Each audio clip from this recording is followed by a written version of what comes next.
Video yathu ya lero tionesana mmene tingachosere voice mu nyimbo yokuti inayimbidwa kale ndiye tifunamo instrumental yokuti nafe tisewerese nawo. Ndiye musataya nthawi tiyambe.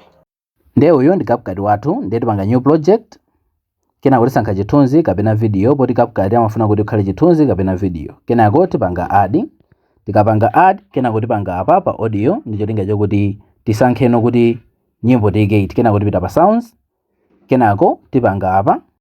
Kenako pa device ndiye mwachitsanzo nyimbo yo ndi ndiye apa tipanga play. Stream and download on www.pio. Ndiye mene mukumvera nyimbo iyi mukumveka no mawu.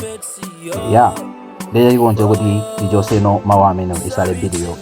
Tisesere size. Kenako tipanga separate audio. Kenako tipanga instruments. Kenako tipanga separate. Ndiye ikamaliza kumabwera audio awiri ndiye tipanga select ya mwambayi nkuipanga delete. Ndiye tiplay ayi poti ino video ndi imene. Ndiye imene mukumvera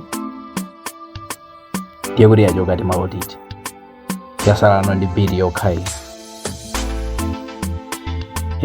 Umomo ndiye kuti makhala kuti instrumental yathu ili ready. Basi ngati mufuna kuti ma videos ngati amene wawa asamakuphonyeni osayiwala kupanga follow. Tiyeni tionanso video yotsatira.